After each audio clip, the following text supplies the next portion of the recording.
Bueno, primero porque hay una noción particular que es la del cuerpo. Y Occidente, digamos, desde varios siglos ha construido también la modernidad del cuerpo. Eso quiere decir que el cuerpo cada vez se ha ido liberando. El cuerpo, además, digamos, en eso que hoy día se llama la posmodernidad, que es una cosa muy compleja, pero aquí lo quiero decir, se basa mucho en que más que la política prima la estética. Y el cuerpo, efectivamente, es el elemento particular de la estética y el poder.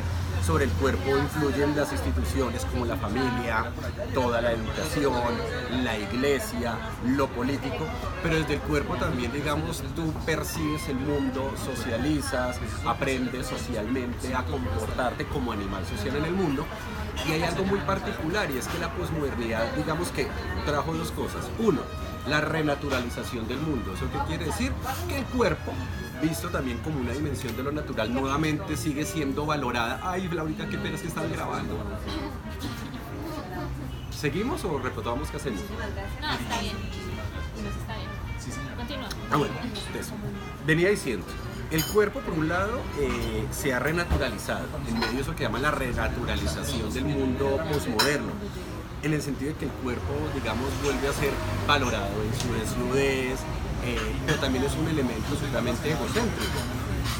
Al lado de los sex shop, es que los sex shop hay que tenerlos unidos con una tendencia, y es que entonces tenemos la cultura fitness, tenemos la cultura del selfie, o sea, el cuerpo realmente es, digamos, la ventana del sujeto postmoderno para darse a conocer al mundo. Y viene la segunda característica y es la banalización de las relaciones sociales. Banalización no significa que sean superfluas y tontas. Banalización significa que implica más un asunto de estética y de goce. Y si hay algo que caracteriza a la posmodernidad es lo que llamamos un hedonismo colectivo. El hedonismo es buscar el placer de estar juntos. Es tan individual como colectivo, como el Facebook. Tu perfil es individual, pero aparentemente te sientes conectado o conectada, acompañado de mucha gente. ¿Y cuál es la ventana de esos perfiles? El cuerpo. No en vano tenemos Instagram, no en vano tenemos Snapchat, no en vano tenemos hasta, bueno, todas estas redes incluso para conseguir pareja, etcétera, etcétera. Y el cuerpo, efectivamente, al irse naturalizando nuevamente, banalizándose, digamos, se ha revalidado. Y de ahí que esos tabús, porque antes el cuerpo era un asunto precisamente de la privacidad, del pudor, del pecado.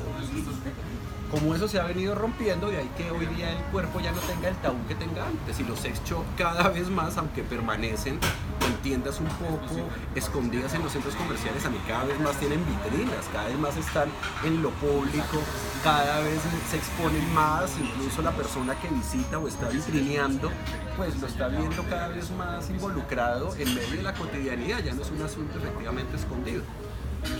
Sin embargo, pues a pesar de que se ha cambiado, hay algunas personas que aún siguen creyendo que el cuerpo es algo que, o sea, que eso no se puede buscar, que es valor. Claro. La pregunta es, ¿por qué está sucediendo eso? Bueno, pues, sí, estamos en una sociedad supremamente diversa.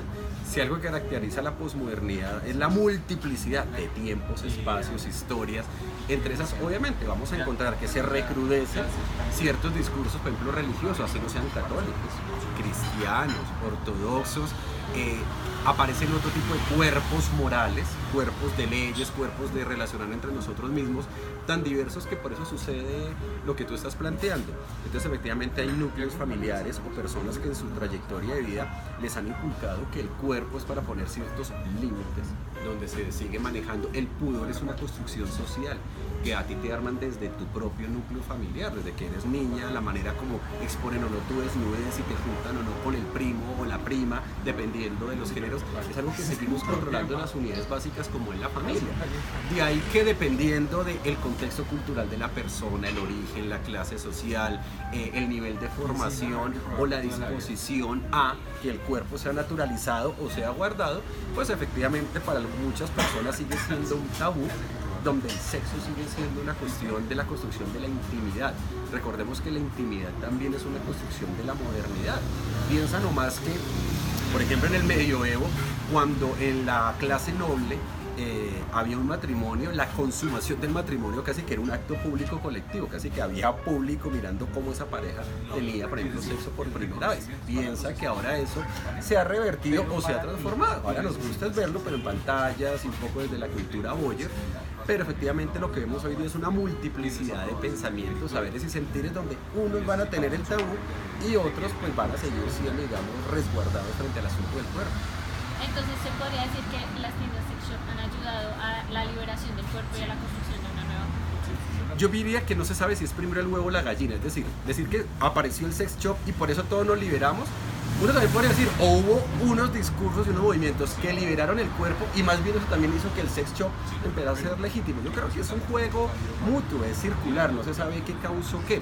Más bien es un indicador porque efectivamente el cuerpo cada vez más tiende a ser un elemento que sale de la privacidad para volverse cada vez más público, efectivamente. Ok. El cuerpo, bueno, la cultura, ¿cómo ha ayudado a impulsar esas tiendas? ¿Cultura entendida desde dónde? Bueno. Porque es que digamos acá, la cultura del occidente, pues se permite en esas tiendas, pero digamos la cultura en oriente no está bien visto eso.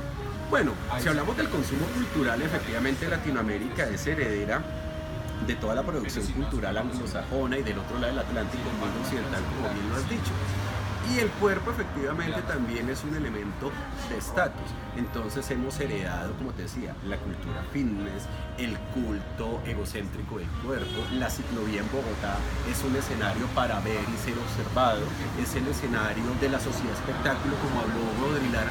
Entonces culturalmente nosotros hemos heredado esa tradición occidental mal que bien. Pensemos un ejemplo, las nuevas estéticas televisivas de los youtubers, que eso empezó incluso en los 90, por ejemplo con el modelo City TV, el videógrafo, todos esos son modelos traídos, por ejemplo, de Canadá y de culturas que en sí mismas son menos pudorosas. En Bogotá cada vez estamos viendo, por ejemplo, los bares swingers y los intercambios de pareja. Vemos juegos como carruseles sexuales que se están dando desde la adolescencia en los colegios. Entonces, efectivamente, la cultura es un complejo dispositivo de prácticas que algunas vienen de afuera, se adaptan a los contextos locales, se les da la mirada desde lo local, vuelven y van hacia afuera. Entonces empezamos a tener, como te digo, una maraña de pensamientos, de muchas formas de pensar. Y eso es la cultura, o sea, la cultura no es única, sino la cultura implica procesos de diferenciación de acuerdo a cada contexto particular en que se va desarrollando, incluso individual.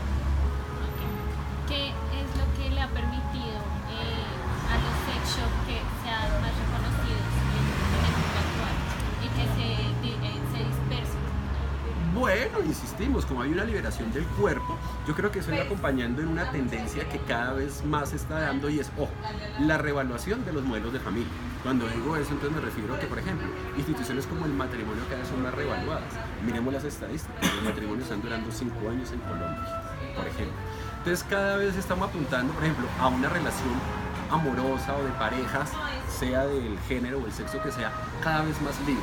Hay una tendencia, por ejemplo, a que las relaciones tienen que ser abiertas, las relaciones tienen que ser libres. Y el sexo se ha vuelto, digamos, un indicador tanto de fortalecimiento de pareja o precisamente de escape banal a ciertos problemas. De ahí que entonces, claro, ¿qué nos va a ofrecer el sex shop? El sex shop nos ofrece, bueno, la dispersión del cuerpo, el goce placentero, la fantasía, porque con la fantasía, así sea efímera, tienes la posibilidad de pensar en otros mundos, en otras relaciones, en otros contextos que te ayudan a escapar de las angustias del sujeto moderno, de que tienes que pagar cuentas, de que tienes un hijo y tienes que responder por él, de que no sabes si hoy trabajas o mañana no tienes trabajo, de que por venir, hemos dicho, tuvo un desfalco y entonces tus pensiones se fueron al piso. Entonces digamos que el sexo casi que se ha vuelto, digamos, una institución liberadora y canalizadora de la angustia del ser humano moderno. ¿Cómo crees que la iglesia ha empezado a jugar partida con eso? La iglesia, es decir, poco a poco se va adaptando a cositas, me refiero. El actual papado ha sido un poco más abierto en aceptarlo, pero evidentemente la iglesia también ha sido contenciosa y tiene que serlo pues porque pues, su discursividad, sobre todo desde lo romano, pues implica el control del cuerpo, la defensa del modelo tradicional de la pareja y la familia, heterosexual, y donde por supuesto el sexo es un asunto sobre todo más reproductivo que placentero. Ahora, entre los mismos sacerdotes o representantes de estas instituciones, pues también empiezan a aparecer diversidad de pensamientos. Obviamente la iglesia nunca va a apoyar un sex shop, pero pero digamos cada vez hay una tendencia a ver eso con más naturalidad y por lo menos no a involucrarlo en contexto como el pecado, la condena. Insisto, también depende de cómo cada persona lo esté asumiendo y cómo se lo hayan transmitido. Gracias. ¿Eso era todo? Sí. Bueno, chicos.